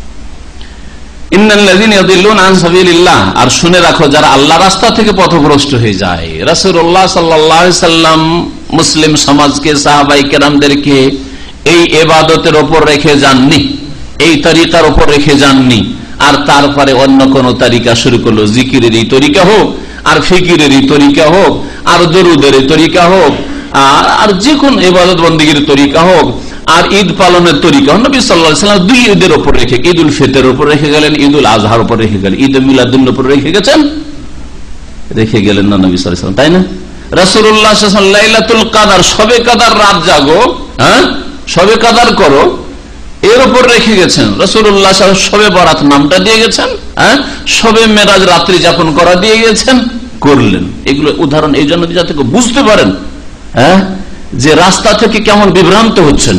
যদি মনের পূজা করো, কুপ্রবৃত্তির অনুসরণ করো, ফায়ুদিল্লাকা আন সাবিলিল্লাহ, তো আল্লাহ রাস্তা থেকে পথভ্রষ্ট করে দিবে তোমার কুপ্রবৃত্তি। আর যারা আল্লাহ রাস্তায় পথভ্রষ্ট হয়ে যায়, লাহুম আযাবুন শাদীদ, তাদের জন্য বড় শক্ত আযাব রয়েছে, কঠোর শাস্তি রয়েছে। বিমা নাসু, কারণ তারা আল্লাহ প্রদত্ত বিধানকে ভুলে গেছে। কেন আযাব তাদের? আল্লাহর দিনকে ভুললে কেন, রাসূলের তরিকাকে ভুললে কেন? এটা কি রাসূলের তরিকা ছিল? বিমা নাসু, কেন উপেক্ষা করলে? ইয়াউমাল হিসাব, এই আযাব, বিশেষ করে হিসাবের দিন রয়েছে। আল্লাহ পাক সূরা কাহফের আয়াত নম্বর 28 ইরশাদ করেছেন, ওয়ালা তুতি মান আগফালনা কলবাহু আন যিকরিনা, হে নবী তুমি তাদের অনুসরণ করিও না যাদের অন্তরকে, যাদের হৃদয়কে আমি আমার উপদেশ থেকে, জিকির আমার উপদেশ থেকে গাফিল করে দিয়েছি। ওয়াত্তাবা হাওয়া, আর যারা কুপ্রবৃত্তির অনুসরণ করেছে, ওয়াকান আমরুহু ফুরুতা, আর তাদের কাজই হচ্ছে বাড়াবাড়ি করা, না সুন্নতে ক্ষান্ত থাকা নাই, তাওহীদে ক্ষান্ত থাকা না, তাওহীদও চলছে, শিরকও চলছে, সুন্নতও চলছে, বিদআতও চলছে, ওয়াকান আমরুহু ফুরুতা। আর জিকির আল্লাহ পাকের কিতাব কোরআনে কারীম আর রাসূলুল্লাহ সাল্লাল্লাহু আলাইহি ওয়াসাল্লাম হাদিস, ইন্না নাহনু নাযালনা যিকরা ওয়া ইন্না লাহু লাহাফিজুন, আল্লাহ পাক বলছেন নিঃসন্দেহে আমি জিকির নাযিল করেছি। ওয়ালা তুতি মান আগফালনা কলবাহু আন যিকরিনা, আল্লাহ বলছেন আমার উপদেশ থেকে যাদের হৃদয়কে গাফিল আমি করে দিচ্ছি, হৃদয় দূরে সরে গেছে কোরআন থেকে, রাসূলের হাদিস থেকে। কোরআন হাদিস থেকে দলিল নিতে হবে, কোরআন এবং হাদিস থেকে মাসলা মাসাইল নিতে হবে, কোরআন এবং হাদিস থেকে ইবাদত বন্দেগী নিতে হবে, কোরআন এবং হাদিস থেকে জীবনের সমস্যার সমাধান নিতে হবে। এর থেকে যাদের অন্তর গাফিল হয়ে গেছে আর কি করেছে, কুপ্রবৃত্তির অনুসরণ করেছে, তাহলে আল্লাহ পাক নিন্দা করেছেন ওই সব লোকদের যারা খেয়াল খুশি মোতাবেক চলে, যেটা ভালো লাগে সেটাই করে, না দলিল ভিত্তিক চলতে হবে, খেয়াল খুশি চললে হবে না। এই মর্মে আরো আরেকটি আয়াত আপনাদের শোনাই, এবং অনেক আয়াত রয়েছে যে আয়াতে আল্লাহ পাক ওই সব লোকদেরকে যারা কুপ্রবৃত্তির অনুসরণ করে তাদেরকে বলেছেন কুপ্রবৃত্তিকে তারা মাবুদ বানায়, উপাস্য বানিয়ে নেয়। মহান আল্লাহ ইরশাদ করেছেন সূরা জাসিয়ার আয়াত নম্বর 23, আফারা আইতা মান ইত্তাখাযা ইলাহাহু হাওয়া, হে নবী তুমি কি চেনো, তুমি কি দেখেছো ওই সব লোককে, ইত্তাখাযা ইলাহাহু হাওয়া, যারা বানিয়ে ফেলেছে, সাব্যস্ত করেছে তাদের উপাস্য এলাহ, এলাহ মানে উপাস্য মাবুদ, যারা মাবুদ বানিয়ে ফেলেছে কাকে, হাওয়াহু, তাদের কুপ্রবৃত্তিকে, মনে যা বলে তাকে উপাস্য বানিয়েছে, মানে মনের পূজা করে, মনের অনুসরণ করে, মন যা বলে, মনে যেটা, মন মেজাজ যেটা ধরে সেটাই করে, কোরআন এবং হাদিসের অনুসরণ করে না, বরং অনুসরণ করে কিসের, কুপ্রবৃত্তির। আর এই কুপ্রবৃত্তিকে এলাহ স্বরূপ তারা ধারণ করেছে। ওয়া আদাল্লাহুল্লাহু আলা ইলমিন, আর আল্লাহ পাক তাদের অবস্থা জেনেই তাদেরকে পথভ্রষ্ট করেছেন যে এরা কোরআন এবং হাদিসের অনুসরণ করতে চায় না। ওয়া খাতামা আলা সামইহি ওয়া কলবিহি, আর তাদের শ্রবণ শক্তিতে, তাদের কানে আর তাদের হৃদয়ে আল্লাহ পাক মোহর লাগিয়ে দিয়েছেন। আল্লাহ পাক কখন মোহর লাগিয়ে দেন, যখন মানুষ কোরআন এবং হাদিসের রাস্তা থেকে দূরে সরে যায়। আপনি আসতেই চান না, তা আল্লাহ তো জবরদস্তি আনবেন না। যে নামাজে আসতে চাইবে না তখন আল্লাহ তার অন্তরে মোহর লাগাবেন, যে সুন্নতে আসতে চাইবে না, বিদআত নিয়ে থাকবে তার অন্তরে আল্লাহ মোহর মারবেন, যে তাওহীদে আসতে চাইবে না, শিরক নিয়ে মেতে থাকবে, কবর মাজার পূজা নিয়ে, ব্যক্তি পূজা নিয়ে মেতে থাকবে, তাদেরকে আল্লাহ রব্বুল আলামিন তখন আর হেদায়েতের তৌফিক দেবেন না। এই বিষয়টাকে আল্লাহ পাক বলছেন যে তাদের শ্রবণ শক্তিতে এবং তাদের হৃদয়ে মোহর আল্লাহ লাগিয়ে দিয়েছে। ওয়া জাআলা আলা বাসারিহি গিশাওয়া, আর তাদের দৃষ্টি শক্তিতে আল্লাহ পাক পর্দা টেনে দিয়েছেন, দেখেও দেখে না, বুঝেও বুঝে না। ফামান ইয়াহদিহি মিন বাদিল্লাহ, আল্লাহ যদি হিদায়াতের তৌফিক না দেন তো আর কোন শক্তি হিদায়াত করতে পারে। আল্লাহ পাক হিদায়াত করেন যখন অন্তরে সততা দেখেন, ইখলাস দেখেন, নিষ্ঠা দেখেন যে এই লোকটা আল্লাহর ইবাদত বন্দেগী করতে চায়, রাসূলের তরিকায় চলতে চায়, রাসূলুল্লাহ সাল্লাল্লাহু আলাইহি ওয়াসাল্লামকে উত্তম আদর্শ হিসাবে বাস্তবে গ্রহণ করে, তখন আল্লাহ অবশ্যই হিদায়াত করবেন, অবশ্যই আল্লাহ পাক হিদায়াত দান করবেন। তো বিদআত মুসলিম সমাজে ছড়াবার দ্বিতীয় কারণ যেটা বললাম সেটা হচ্ছে কুপ্রবৃত্তির অনুসরণ। যারা এই বিদআত চালু করেছে, ভালো লেগেছে, শুরু করে দিয়েছে, কোরআন হাদিস দেখার প্রয়োজন নাই।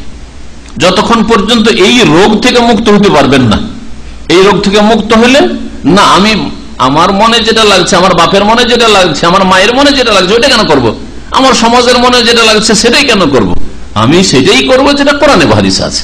হ্যাঁ, এই কথাই যখন আসবে তখন অবশ্যই বিদআত মুক্ত হতে পারবে। তৃতীয় কারণ বিদআতের হচ্ছে সংশয়ে লিপ্ত থাকা, অস্পষ্ট জিনিসের পিছনে মেতে উঠা, স্পষ্টকে ছেড়ে দিয়ে অস্পষ্টকে অনুসরণ করা। ক্লিয়ার কথা কোরআনে রয়েছে, ক্লিয়ার কথা হাদিসে রয়েছে, ওইটা বাদ দিয়ে অস্পষ্ট কোথায় কি আছে না আছে। কোরআনে কারীমে তাওহীদ কি এত স্পষ্ট নেই? হ্যাঁ, এক আল্লাহর ইবাদতবন্দি করতে হবে। সমস্ত আম্বিয়া রাসূলগণকে লা ইলাহা ইল্লাল্লাহ নিয়ে পাঠিয়েছেন, এগুলো নাই কি? ওমা আতাকুমুর রাসূল ফাখুযু, রাসূল যা দিয়েছেন তাই গ্রহণ করো, নাই কি?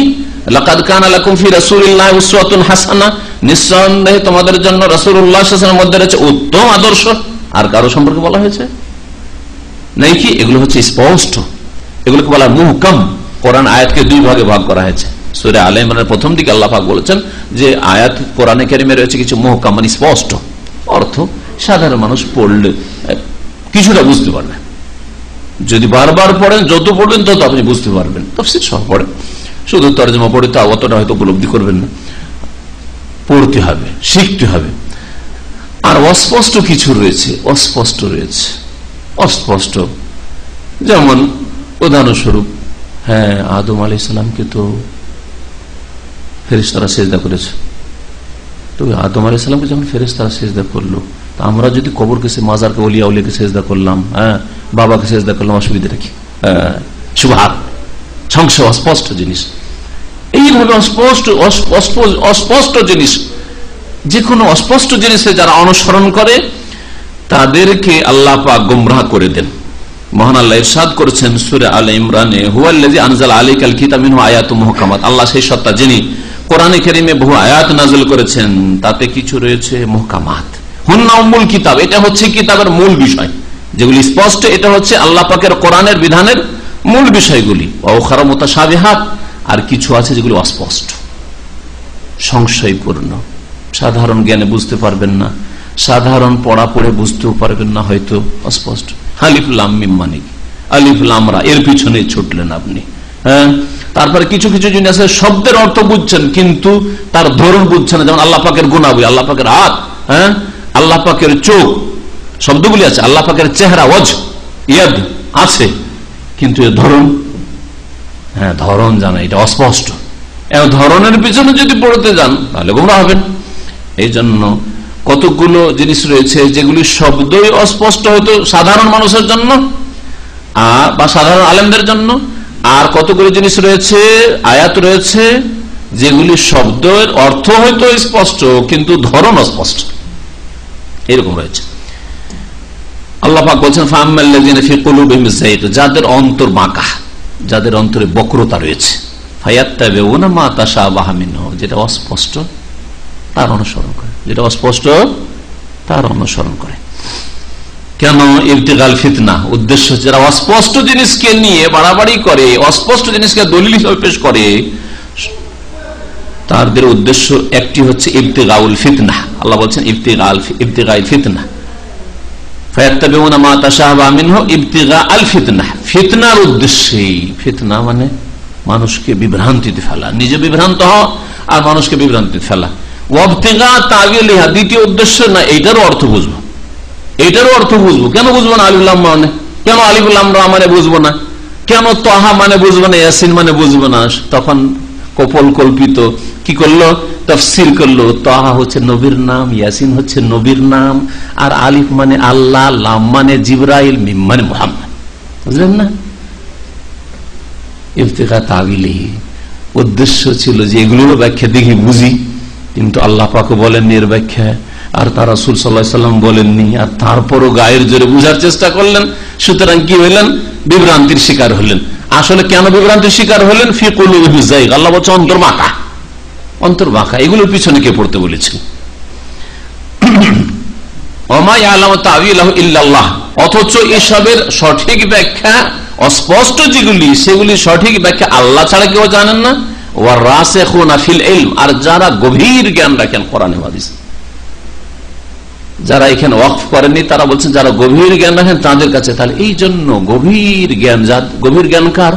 যে বলতে পারে যে আমি আপনাকে এই জবাবটা কেন দিলাম, এই আয়াতে আছে অথবা এই হাদিসে আছে, কমপক্ষে দলিলের খোঁজ খবর রাখে।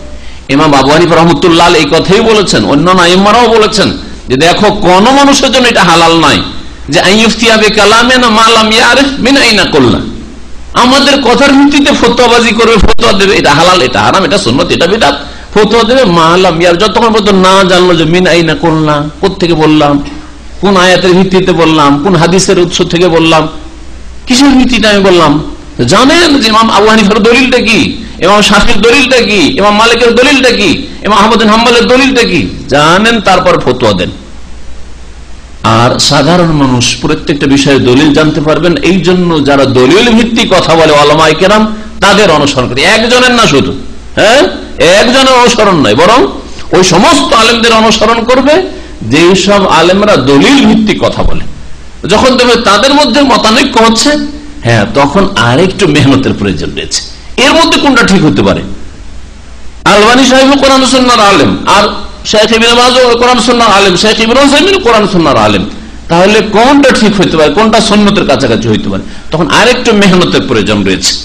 এর মধ্যে কোনটা কোরআন এবং হাদিসের কাছাকাছি, যেটা আমাকে অনুসরণ করতে বলা হয়েছে, এইভাবে ধরে নিলে হবে না। চলো একটা ধরলেই হয়, ওইটাও চলবে না। আর চলো এটা আমাদের দেশি, ওইটা বিদেশি, ওইটাও চলবে না। হ্যাঁ, এটা আমাদের গ্রামের, ওইটা দূরের, ওইটাও চলবে না। চলবে? হ্যাঁ, দলিলের জন্য মেহনত পরিশ্রম করতে হবে। চতুর্থ কারণ বিদআত ছড়াবার, যুক্তিকে প্রাধান্য দেওয়া। কোরআন এবং হাদিসের ওপর, ওহীর ওপর বিবেক বুদ্ধিকে প্রাধান্য দেওয়া। কোরআন এবং হাদিসে কি আছে না আছে, যুক্তিতে এটা মেনে নিতে চায় না। সুবহানাল্লাহ। সূরা হাক্কাতে আল্লাহ বলেছেন, ওয়া ইয়াহমিলু আরশা রাব্বিকা ফাওকাহুম ইয়াওমাইযিন সামানিয়া, হে নবী, তোমার রবের আরশ ইয়াওমাইযিন, সেই কিয়ামতের দিনে 8 জন ফেরেশতা বহন করবে। একজন তাফসীরকার লিখছেন, আর আমাদের দেশের বড় বড় বক্তা এক শ্রেণীর, তারা বলছে আপনি ওই তাফসীরটা পড়বেন। আর তাফসীরে লিখছে, এই যে 8 ফেরেশতা উঠিয়ে থাকবে আল্লাহর আরশ, এটা আমার বুঝে আসে না, বোধগম্য না। আপনাকে কে এরকম কথা বলতে বললো? এই অধিকারটা কে দিল আপনাকে? তাহলে আকলকে, জ্ঞানকে প্রাধান্য দিয়েছে যারা। এইরকম যদি এখানে হয়, তাহলে আর এক জায়গায় আসবে আলাইহা সাবাত আশার, জাহান্নামের রক্ষীদের সংখ্যা 17 হবে। 17 কেন হবে? এইটা আমার বুঝে আসে না। আরে বেকুব, তাহলে তো জাহান্নামে চলে যাবে। কোরআনের কথা বুঝে আসে না, সেই জন্য যুক্তিকে প্রাধান্য দেবে, তো গোমরাহ হয়ে যাবে, জাতিকে গোমরাহ করে দেবে, ঠিক না? তারপর আরেকদিন বললেন আমার 5 ওয়াক্তই নামাজ পড়তে হবে, 4ও হইল না, 6ও হইল না। হ্যাঁ, যদি বেজোড় হইতো তো 9 হয়ে যেত, না 11 হয়ে যেত। আমার এটা বুঝে আসে না। গুমরাহের শেষ থাকবে?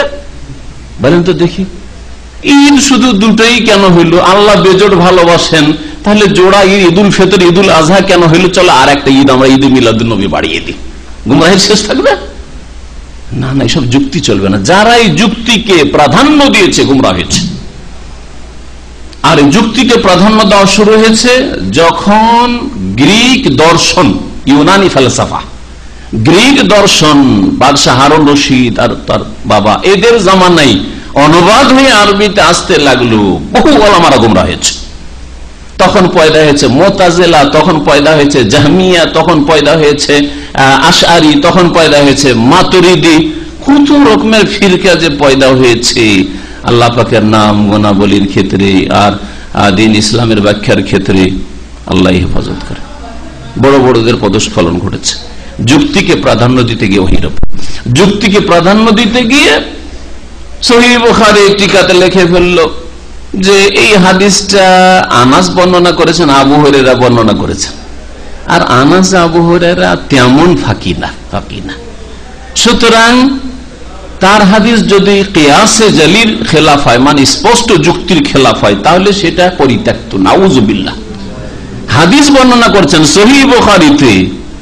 সমস্যাটা কিসের? সমস্যাটা হচ্ছে যে একটা গরু কিনলাম, গাই কিনলাম, আর গাভী কেনার পরে গাভী যেদিন কিনলেন সেই দিন হয়ে গেল 10 লিটার দুধ, আর তারপরের দিন হয়ে গেল 3 লিটার বা 5 লিটার।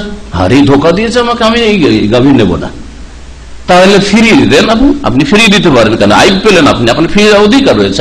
তুমি বললে যে 10 লিটার হয় বা 8 লিটার হয়, আজকে 3 লিটার হচ্ছে, আমি নেবো না, আমি নেবো না, এত টাকা দিয়ে ফিরিয়ে দেবেন। এখন এই যে একদিনের দুধ খেয়ে নিয়েছেন 10 লিটার, আর পরের দিনে 3 লিটার, বা একদিনই খেয়েছেন, এর বিনিময়ে কি দিতে হবে? যুক্তি বলছে ওটার দাম দিয়ে দেন, তাই না? যুক্তি বলছে কি মানুষের যে 10 লিটার খেয়েছেন, 10 লিটারের মূল্য দিয়ে দেন, তাই না? নবী সাল্লাল্লাহু আলাইহি ওয়াসাল্লামের হাদিস বলছে ওয়াসা'আম মিন তামারিন, 1 সা খেজুর দিয়ে দাও, 1 সা খেজুর দিয়ে দাও। বলতে চাইছেন লম্বা করে, কারণ আসল বিষয়বস্তু দূর, কিন্তু আপনাদের বুঝাবার জন্য বলতে হচ্ছে কি সহিহ হাদিসকে অস্বীকার করেছে মযহাবী গোঁড়ামির কারণে। দেখেন এখানে বুঝেন, যুক্তিকে প্রাধান্য দেওয়ার জন্য নবী বলছেন সাল্লাল্লাহু আলাইহি ওয়াসাল্লাম যে ওর গাভী ফিরিয়ে দাও, টাকা ফিরিয়ে নাও, আর 1 সা খেজুর দিয়ে দাও। 10 লিটার হলো 1 সা খেজুর, 5 লিটার হলো 1 সা খেজুর, 7 লিটার হলো 1 সা খেজুর ফিরিয়ে দাও। যুক্তিতে কেমন মনে হচ্ছে জানো, তাই না? হ্যাঁ, এখন যুক্তিকে প্রাধান্য দেবেন না ওহীকে প্রাধান্য দেবেন? এইখানে ঈমানের পরীক্ষা, এইখানে ঈমানের পরীক্ষা। কোরআন সুন্নাহর অনুসারী মুহাদ্দিসিনে কেরাম বলছে এক সা দিতে হবে। আর একদল যারা আহলুর রায়, আহলুর রায় নাম বলবো না, আহলুর রায় বুঝে নেবেন যে আহলুর রায় কাদেরকে বলা হয়, যারা যুক্তিকে প্রাধান্য দেয়। বুখারী শরীফের হাসিয়া টিকা দেওবন্দ থেকে ছাপলো, আর সেই টিকাতে আছে। হ্যাঁ, আর তারপর নুরুল আনোয়ার আলেম ফাজল ক্লাসে পড়া হয় উসুল ফিকহের কিতাব, তাতে আছে এই মাসলা। না না না, এখানে যুক্তিটাকে প্রাধান্য দিতে হবে, রাসূলের হাদিসটাকে ছেড়ে দিতে হবে। নাউজুবিল্লাহ। কিন্তু কোরআন সুন্নাহ অনুসারী আমাদের মতো আল্লাহ পাক যাদেরকে তৌফিক দেন বলছেন না, কখনো রাসূলের হাদিস ছাড়া যাবে না, যুক্তিকে কখনো প্রাধান্য দেওয়া যাবে। এটি হচ্ছে গুমরাহি। ওরা যে যুক্তি পেশ করলে যুক্তিটা যে মজবুত মনে হচ্ছে, কি মজবুত মনে হচ্ছে? যারা 10 লিটার হইলেও, 5 লিটার হইলেও, 7 লিটার হইলেও 1 সাই খেজুর, হ্যাঁ 1 সাই খেজুর, এতে ঝগড়ার মীমাংসা করে দিয়েছেন 1400 বছর আগে রাসূলুল্লাহ। আমার যুক্তি আছে, তোমার যুক্তি আছে, তো কিন্তু যুক্তি বোঝার মতো জ্ঞান লাগবে, বিবেক লাগবে। যদি এখানে পয়সা দেওয়ার বিষয় আসে, তখন ওই গরু যে ফিরিয়ে নিয়েছে, গরুর আসল মালিক সে বলবে যে না, তুমি 10 লিটার বলছো, 10 লিটার হয়নি, 12 লিটার হয়েছে, 12 লিটার পয়সা দাও। বলছে আমি 12 লিটার খাইনি, 12 লিটার কি করে পয়সা দেবো? আমি 10 দেবো, অথবা একটু কম করে বলবে যে আমি 7 দেবো, ঠিক না? ফিরিয়ে দিচ্ছি তো ওকে পুরা পয়সা কেন দেবো? বেমানি তো করতে পারে কেউ। হ্যাঁ, তো বলছে আমি নেবো 10, এ বলছে যে 7। ঝগড়া হতে পারে, হতে পারে না। এই ঝগড়া নিয়ে মারামারি হয়ে যেতে পারে না, আমি তাহলে গরু ফিরিয়ে দেবো না, হতে পারে না? নবী করিম সাল্লাল্লাহু আলাইহি ওয়াসাল্লাম বলছেন যে সেই গাভীর 10 লিটার হোক আর 5 লিটার হোক ফিরিয়ে দেবে, আর ওর একনিষ্ঠে 1 সা খেজুর দিয়ে দেবে। 1400 বছর আগে রাসূলুল্লাহ কিয়ামত পর্যন্ত যত সমস্যা এরকম আসবে সমাধান করে দিয়ে চলে গেছেন। আমার যুক্তি আছে না নেই? আমার কাছে ওহীও আছে, রাসূলের হাদিসের দলিলও আছে, আর যুক্তিও আছে। এইভাবে বুঝতে হবে কোরআন হাদিসকে, তাহলে গুমরাহি আসবে না। তো বিদআত কেন ছড়িয়েছে? যখন যুক্তিকে প্রাধান্য দিয়েছে। রাসূলের মহব্বতের দোহাই যুক্তি, রাসূলকে মহব্বত করি আর রাসূলের আমরা জন্মবার্ষিকী পালন করব না, একটা ঈদে মিলাদুন নবী করব না, কেমন কথা হইল? রাসূল সাল্লাল্লাহু আলাইহি ওয়াসাল্লামের মহব্বত করি আর হজে আসলাম আর কয়েকটা দিনের জন্য রাসূলের দরবারে হাজিরা দেব না, এটা কেমন কথা হইল? যুক্তি না এগুলো? কিন্তু এই যুক্তিগুলি গোমরাহি। হজের অংশ বানিয়ে দিলেন মদিনা আসাকে, আর মদিনা এসে 1 সপ্তাহ থাকতে হবে, 40 ওয়াক্ত নামাজ পড়তে হবে, কত কি বানাই দিলেন। তারপরে বিদাতি কথা, শিরকের গন্ধ আসছে যে রাসূলের দরবারে হাজিরা দিতে যাচ্ছে মদিনায়। হ্যাঁ, কথা বলেন আমাদের দেশের অনেক মানুষ। মক্কা থেকে হজ করা হলো, ওমরা করলে কোথায় যাচ্ছেন? বলছে রাসূলের দরবারে হাজিরা দিতে যাচ্ছে। এখন আল্লাহর দরবারে হাজিরা দেওয়া শেষ হলো, রাসূলের দরবারে হাজিরা দিতে যাচ্ছে। এই কথাটা কোন আয়াতে কোন হাদিস আছে যে রাসূলের দরবারে হাজিরা? হ্যাঁ, তো যারা যুক্তিকে প্রাধান্য দিয়েছে তারাই গোমরাহ হয়েছে। প্রত্যেকটি বিদআতের পিছনে যুক্তি আছে, তাদের খোঁড়া যুক্তি আছে। কার যুক্তি নেই? কার যুক্তি নেই? যারা বেশ্যাখানা খুলছে পতিতালয় দেশে, ওদের যুক্তি আছে। হ্যাঁ, ওদের যুক্তি আছে। ওরা বলছে যে দেশে যদি বেশ্যাখানা না থাকে, পতিতালয় না থাকে, তো যেখানে সেখানে যারা সতী নারী তারা ধর্ষিত হবে। আমরা চাই না যে সতীরা ধর্ষিত হোক, সতীরা রাস্তা দিয়ে নিরাপদ জায়গা, তোমরা যারা চরিত্রহীন মানুষ হবে সেখানে যাও। যুক্তি কি কম আছে? যুক্তি তো ভালোই লাগে, তাই না? মূর্খ লোকের যেমন যুক্তি ভালো লাগে, কিন্তু আল্লাহ পাক হারাম করেছেন। আল্লাহ অশ্লীল কথা, কাজ, অশ্লীলতা, আড্ডা, বেশ্যাখানা আল্লাহ হারাম করেছেন, ঠিক না? আমরা কোরআন এবং হাদিসকে ওহীকে প্রাধান্য দিই, আর জালেম শাসকরা আর জালেম বিদাতি নেতারা, বিদাতি ধর্মীয় নেতারা, ধর্মগুরুরা, এরা যুক্তিকে প্রাধান্য দেয় ওহীর উপর। তো যুক্তিকে প্রাধান্য দেওয়ায় যুগে যুগে অধিকাংশ মানুষই গোমরাহ হয়েছে। আল্লাহ পাক ইরশাদ করেছেন যুক্তি না, রাসূলকে প্রাধান্য দিতে হবে, রাসূলের অনুসরণকে প্রাধান্য দিতে হবে। সূরা হাশরের আয়াত নম্বর 7 আল্লাহ পাক ইরশাদ করেছেন ওমা আতাকুমুর রাসূলু ফাখুযুহু, রাসূল সাল্লাল্লাহু আলাইহি ওয়াসাল্লাম যা তোমাদেরকে দেন তা তোমরা গ্রহণ করো। রাসূল যা দিয়েছেন তা নিতে হবে, যুক্তি যা দিচ্ছে তা নিতে হবে না। ওমা নাহাকুম আনহু, আর যা থেকে নিষেধ করেছেন তা থেকে তোমরা ফান্তাহু, বেঁচে থাকো, বিরত থাকো। আল্লাহ পাক আরো ইরশাদ করেছেন সূরা আহজাবের আয়াত নম্বর 36 ওয়া মা কানা লিল মুমিনিন ওয়ালা মুমিনাতিন ইযা কাদাল্লাহু ওয়া রাসূলুহু আমরান আন ইয়াকুনা লাহুমুল খিয়ারাতু মিন আমরিহিম। কোন মুমিন পুরুষের জন্য জায়েজ নয় আর কোন মুমিন নারীর জন্য জায়েজ নাই। ইযা কাদাল্লাহু ওয়া রাসূল আমরান, যখন আল্লাহ পাক অথবা তার রাসূল, আল্লাহ এবং তার রাসূল সাল্লাল্লাহু আলাইহি সাল্লাম কোনো কিছুর ফয়সালা করে দিবেন, সিদ্ধান্ত দিয়ে দিবেন, কোরআন এবং হাদিসের সিদ্ধান্ত মওজুদ রয়েছে, তারপরে কোন মুমিন নরনারীর জন্য জায়েজ নাই আইয়াকুনা লাহুমুল খিয়ারাতু মিন আমরিহিম, তাদের ধর্মের ব্যাপারে দ্বীনের ব্যাপারে কোন তাদের স্বাধীনতা থাকবে, ইখতিয়ার থাকবে। নামাজ আমার বিষয়, পার্সোনাল বিষয়, আমি পড়ি না পড়ি আপনার বলার কি আছে? আমি কয়েক তো পড়ি আর না পড়ি সেটা আপনার জিজ্ঞাসা করার কি আছে? এই ইখতিয়ার নেই। রোজা আমি রাখছি না রাখছি তাতে আপনার কি বলার আছে? তাই না? আমি সুন্নত করছি না বিদআত করছি আপনার বলার কি আছে? না, চলবে না, চলবে না, তোমার কোনো ইখতিয়ার নেই। যখন আল্লাহ পাক ফয়সালা করে দিয়েছেন, তার রাসূলের ফয়সালা হয়ে গেছে যে বিধান, কোরআন এবং হাদিসের বিধান, তারপরে কোন মানুষের কোনো ইখতিয়ার নেই, স্বাধীনতা নেই, অন্য কোনো চয়েস নেই। ওমান ইয়াসিল্লাহ ওয়া রাসূলা, আর যারা আল্লাহ পাকের নাফরমানি করবে, রাসূলের নাফরমানি করবে, ফাকাদ দাল্লা দালালাম মুবিনা, তারা স্পষ্ট পথভ্রষ্টতায় চলে যাবে, গোমরাহিতে চলে যাবে। 5 নম্বর কারণ বিদআত ছড়াবার, তা হচ্ছে অন্ধ অনুসরণ আর গোঁড়ামি। অন্ধ অনুসরণ বাদ দিতে হবে, অন্ধ ভক্ত হবেন না। এত বড় আলেম, এত তার বক্তব্য আছে, তার ভুল হতে পারে, এত বড় সংগঠনের তিনি আমির, এত বড় ইমাম, তার মজহাবে কোটি কোটি মানুষ আছে, তার ভুল হইতে পারে। এত বড় লোক তিনি, এত বড় মুরব্বি বুজুর্গানে দিন, তাদের ভুল হতে পারে, এতেই ক্ষান্ত হয় না। তাদের ভুল আপনি বলেন, কি করে কথা বলেন? যদি তারাও জাহান্নামে যায়, আমি জাহান্নামে যাব। পথভ্রষ্টরা নাম ধরে বলছেন না, বলছে অমুক সাহেব যদি জাহান্নামে যায়, আপনি যে বলছেন তাহলে আমিও যাবো এই পথে, আমি ছাড়বো না এই পথ। কত বড় গুমরাহি! বলা উচিত ছিল রাসূলুল্লাহ সাল্লাল্লাহু আলাইহি সাল্লামের পথে থাকবো, রাসূলুল্লাহ সাল্লাল্লাহু আলাইহি সাল্লামের পথে থেকে যেখানে যাই সেখানে যাব, কিন্তু রাসূলুল্লাহর পথে থাকবো আমি। আমার দুনিয়ার লাভ হলো না লস হলো, ক্ষয় হলো না ক্ষতি হলো, সেটা আমার দেখার বিষয় না। আমার দেখার বিষয় হচ্ছে আমি রাসূলের তরিকা আছি কিনা। তো অন্ধ অনুসরণ, যেটাকে তাকলিদ বলা হয়, এই জন্য তাকলিদ করা, অন্ধ অনুসরণ করা হচ্ছে নিন্দনীয়, খারাপ জিনিস, নোংরা জিনিস, মূর্খর কাজ। আর স্বাধীন চিন্তা রাখা কোরআন এবং হাদিসের আলোকে, স্বাধীন চিন্তা রাখা কোরআন এবং হাদিসের আলোকে আর সালাফ সালেহিনের দৃষ্টিকোণকে সামনে রেখে। 3টি কথা মনে রাখবেন, এটা হচ্ছে এর হচ্ছে জ্ঞান।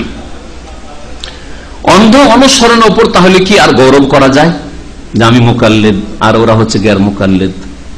ওরা হচ্ছে লামজহাবি। আজকাল লামজহাবিটাকে গাল হিসেবে ব্যবহার করা হচ্ছে, গैर মুকাল্লিদটাকে বিদআতপন্থীরা গাল হিসেবে ব্যবহার করছে, যে গैर মুকাল্লিদ এরা মানে না, মজহাব মানে না, এরা লামজহাবি, এদের কোনো মজহাব নেই। যার মজহাব হচ্ছে কোরআন এবং হাদিস, তার আবার মজহাব নেই না? যারা কোরআন এবং হাদিস ছেড়ে দিয়ে এক কোরআন হাদিস, এক ইসলামকে 4 ভাগে ভাগ করেছে, তারাই ভুল পথে আছে। একজন ভারতের বড় আলেম মোহাম্মদ আলী জুনাগড়ি রাহিমাহুল্লাহ, তার এক জামাই হচ্ছেন ডক্টর মুজিবুর রহমান, যিনি বাংলায় তাফসীর ইবনে কাসির লিখেছেন, অনুবাদ করেছেন। তিনি লিখেছেন যারা এক ইসলামকে 4 ভাগে ভাগ করলো, তো একটা টাকা যদি 4 ভাগে ভাগ করি, তা আপনার কাছে কত থাকবে? 25 পয়সা, তাই না? 100 পয়সা যদি 1 টাকা হয়, তাহলে আপনি 4 আনা করে 4 জনে ভাগ করলেন, তাহলে 25 পয়সা থাকলো। তাহলে একটা নিয়ে যদি মেতে ওঠেন, তাহলে আপনার কাছে 25 পয়সা আছে। কিন্তু আমরা কোরআন সুন্নাহর অনুসারী, আমাদের কাছে 100 পয়সাই আছে, 16 আনা আছে আমার কাছে, ঠিক না? ফুল আছে, কারণ প্রত্যেকটা কোরআন এবং হাদিস ভিত্তিক মাসলা মানি। ইমাম আবু হানিফার মযহাবে থাকলে, ইমাম শাফির মযহাবে থাকলে, ইমাম মালিকের মযহাবে থাকলে, ইমাম আহমদ বিন হাম্বলের মযহাবে থাকলে, তাহলে আমার কাছে 16 আনা আছে। আর যে ব্যক্তি বলেন না আমি 3টা মানি না, 1টা মানি, সে হানাফি হোক আর শাফি হোক আর মালিক আর হাম্বলি হোক, 3টা মানি না, আমি 1টা মানি, তার কাছে তো 4 আনা 25 পয়সা আছে। তাহলে চিন্তা করুন তো দেখি। তো মুকাল্লিদ হওয়ার উপর আর এই প্রচলিত মজহাব মানি আর অন্যরা লামজহাবি, এর উপর ফখর করা, অন্যকে গাল দেওয়া একটি মূর্খতা। অধিকাংশ বেদাতপন্থীরা বাপদাদার অন্ধ অনুকরণ করে, পীর মাশায়েখের অন্ধ অনুকরণ করে, মুরব্বীদের অন্ধ অনুকরণ করে, আলেম ওলামাদের অন্ধ অনুকরণ করে, এবং তাদের তরিকার জন্য তারা একেবারে মরিয়া হয়ে থাকে, ছাড়বে না, কখনো ছাড়বে না।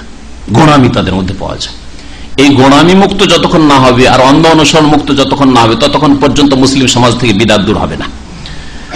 আল্লাহ পাক অনেক আয়াতে এই অন্ধ তাকলিদ, অন্ধ অনুসরণকে নিষেধ করেছেন বা নিন্দা করেছেন। সূরা বাকারা আয়াত নম্বর 170 আল্লাহ পাক ইরশাদ করেছেন, ওয়াইযা কিলা লাহুম ইত্তাবিউ মা আনজালাল্লাহ, যখন তাদেরকে বলা হইতো যে আল্লাহ যা নাযিল করেছেন তা অনুসরণ করো, কোরআন আল্লাহ নাযিল করেছেন, রাসূলের হাদিস আল্লাহ নাযিল করেছেন, ওহী নাযিল করেছেন, তার অনুসরণ করো, তখন তারা বলতো কালু, এটা মুশরিকদের চরিত্র, কাফেরদের চরিত্র, এটা মুসলিমের চরিত্র হইতে পারে না। মুসলিমের চরিত্র হচ্ছে ওহীর অনুসরণ করব, কোরআন এবং হাদিসের অনুসরণ করব, রাসূলের তরিকায় চলব। তারা বলতো মুশরিকরা, বাল নাত্তাবিউ মা আলফাইনা আলাইহি আবানা, বরং আমরা অনুসরণ করব ওই সব রীতিনীতির যার উপর আমাদের পূর্বপুরুষদেরকে পেয়েছি, আমাদের পূর্বপুরুষরা যা করেছে সেটা আমাদের ধর্ম। এতদিন বুজুর্গারের দিন করে গেল আর সবকে বলবেন ভুল ভুল, এটা হচ্ছে বিদাতীদের যুক্তি।